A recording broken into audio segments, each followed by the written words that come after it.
आइज़ावा family, welcome back to animals हवा। तो दोस्तों, साकामोटो डेज का पार्ट 2 का फर्स्ट एपिसोड आ चुका है और आज हम उसी का हिंदी एक्सप्लेनेशन करने वाले हैं। तो चलिए शुरू करते हैं साकामोटो डेज का पार्ट 2 के एपिसोड फर्स्ट का हिंदी एक्सप्लेनेशन। एपिसोड को स्टार्ट करने से पहले अगर अभी तक आपने चैनल को सब्सक्राइब ना किया हो तो बिना भूले पहले आइज़ावा फैमिली में जुड़ जाइएगा। तो चलिए स्टार्ट करते हैं।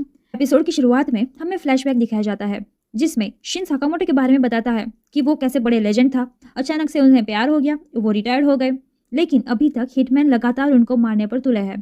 स्लर ने साकामोटो पर 1 बिलियन येन का इनाम भी रख दिया है। साथ ही उसने 4 खतरनाक मुजरिमों को साकामोटो को मारने भेजा है। आगे हमें एक आदमी भागता दिखाई देता है। उन खतरनाक मुजरिमों में से एक उसके पीछे थी और वो उससे भाग रहा था, लेकिन वो लेडी उसे मार देती है जिसका नाम था डम। अगले सीन में उन्हीं में से एक दूसरे बंदे को दिखाया जाता है जो उस एसोसिएशन मेंबर के टुकड़े टुकड़े कर देता है। वो उस आदमी के टुकड़ों को एक एक करके अलग अलग बाउल में रखने लगता है ताकि वो इंसानों को अंदर से समझ सके। दिखने में तो सीधा साधा था लेकिन थोड़ा पागल था, क्योंकि बुक शेल्फ में एक बुक मिसिंग थी तो वो तुरंत उसे लेने शॉप चला गया था जिसका नाम होता है अपार्ट।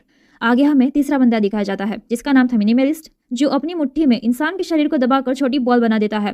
सभी की अलग अलग पावर्स और पर्सनालिटी थी। स्लर ने चुन चुन कर खतरनाक लोगों को साकामोटो को मारने भेजा था। वो सभी एक एक करके सभी रैंकिंग मेंबर्स को मारे जा रहे थे। आगे आखिरी बंदे को हमें दिखाया जाता है, लेकिन यहाँ पर उसका मारने का तरीका थोड़ा अलग था। वो उन सभी की तरह सीधा मारने वाला नहीं बल्कि उनकी हिस्ट्री निकाल के मारने वाला था जिसका नाम था सॉ। अगले सीन में हमें पिछले एपिसोड का सीन दिखाया जाता है जिसमें वू टैंग जो शाओटेंग को लेने आया था, लेकिन हारने की वजह से वो शाओटेंग को साकामोटो के पास ही रहने देता है। साथ ही वो इन चारों मुजरिमों के बारे में भी साकामोटो को बताते जाता है। साकामोटो टीम आगे इन चारों मुजरिमों की जानकारी के लिए फिर से इन्फॉर्मेशन वाली स्टोर में जाते हैं। उनका मकसद होता है कि एक ऐसी जानकारी हासिल करना जो उन्हें चारों कैदियों के बारे में क्लू दे सके। सीन बदलता है और हमें ऑर्डर ग्रुप को दिखाया जाता है। हम ऑर्डर के 3 मेंबर्स को पहले ही पार्ट 1 में देख चुके थे। पार्ट 2 में हमें बाकी के 2 मेंबर्स को दिखाया जाता है, जिसमें एक मेंबर तो बहुत ही बूढ़ा था जिसका नाम था ताकामुरा। दिखने में तो बूढ़ा था लेकिन आगे पता चलेगा कि भाई इसकी पावर भी बहुत ही खतरनाक है। वो लोग भी उन मुजरिमों की बातें कर रहे थे क्योंकि उन्होंने रैंकिंग मेंबर्स को आकर मारना शुरू कर दिया था। तभी शिशिबा ओसाराकी को कहता है कि हम गलत रास्ते पर आ गए हैं। ओसाराकी वहीं पर वैन को रोक देती है और हाईवे पर रिवर्स लेने लगती है।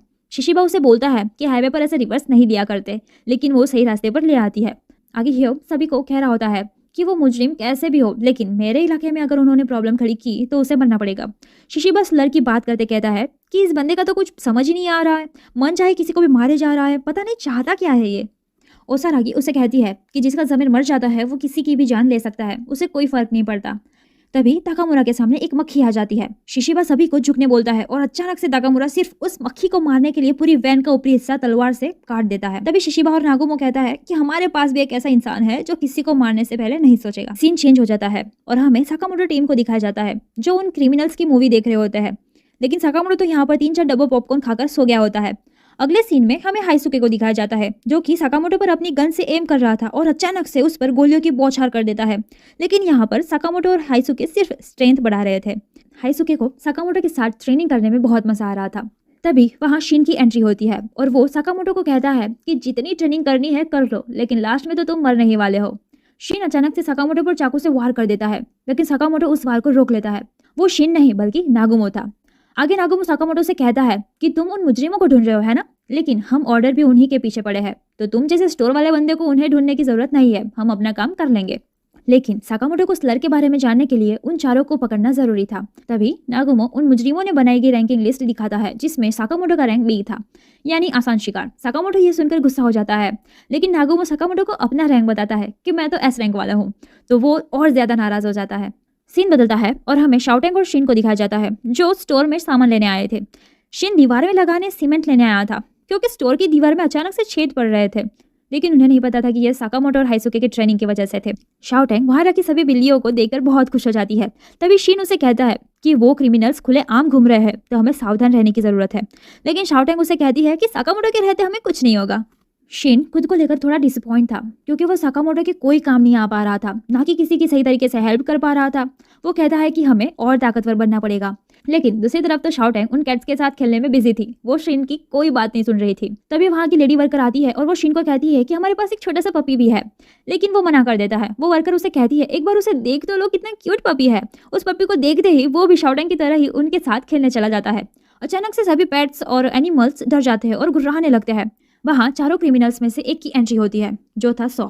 वो सभी एनिमल्स उसी पर गुर्रा रहे थे। तभी सौ शीन पर अचानक से हमला कर देता है, लेकिन वो खुद को बचा लेता है। उन्हें पता चल जाता है कि ये बंदा जरूर उन क्रिमिनल्स में से एक है। शीन शॉक्ड हो जाता है कि उसे मेरा नाम कैसे पता, लेकिन सौ के पास सबकी जानकारी थी और रैंकिंग भी, जिसमें शीन की डी और शाओटेंग की रैंक सी थी। ये सुनकर तो शीन को सदमा लगता है, उसका रैंक शाओटेंग से नीचे है, जो नीचे से दूसरे नंबर पर होता है। आगे शीन सौ की तरफ उसे मारने के लिए भागता है।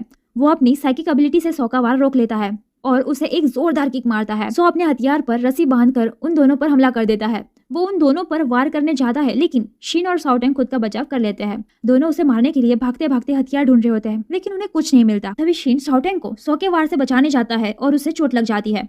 वो क्रिमिनल शीन को कहता है कि तुम्हें तो माइंड रीड करना आता है ना, तो देखो मेरे मन में क्या चल रहा है। तभी शाओटेंग उस क्रिमिनल पर कील से वार करती है, लेकिन उसे तो कोई फर्क नहीं पड़ रहा था। पीछे से शीन उसे जलाने की कोशिश करता है, लेकिन वो भी ऐसा वैसा किलर नहीं था, उससे आग से भी कुछ नहीं होता। सौ अपने हथियार से गैस की बोतल को फोड़ देता है और बड़ा धमाका कर देता है। यहाँ शाओटेंग शीन को बचा लेती है। दूसरी तरफ हमें साकामोटो और हाइसुके इन दोनों का इंतजार करते दिखते हैं, क्योंकि वो लेट हो चुके थे। अगले सीन में शीन उस क्रिमिनल से मार खाकर गिर जाता है। सौ से कहता है कि तुम तो बहुत कमजोर हो, इतनी बड़ी पावर होते हुए भी उसका इस्तेमाल करना भी नहीं आता तुम्हें। तभी वो शीन को कहता है कि मुझे तुम्हारे दिमाग में झांककर देखना है कि आखिरी लम्हों में तुम क्या सोच रहे हो। आगे सो साकामोटो की फैमिली को एक एक करके मारने को बोलता है। तभी शीन को यह बात सुनकर बहुत गुस्सा आता है। शीन में अचानक से बदलाव आने लगता है। उसका दिमाग जो था वो स्ट्रांग हो जाता है और उसकी साइकिक पावर भी बढ़ जाती है। शीन आराम से उस क्रिमिनल के वार से बच जाता है। सो तो शॉक्ड हो जाता है कि ये कैसे बच गया। वो फिर से शीन पर पीछे से हमला करता है, लेकिन शीन तो बिना देखे ही उसके वार को रोक लेता है। शीन की पावर बढ़ने से वो उस क्रिमिनल के फ्यूचर मूव्स देख पा रहा था। वो जोर से सौ पर हमला करना शुरू कर देता है। सौ उसे मारने आए उससे पहले ही शीन उस पर वार कर रहा था।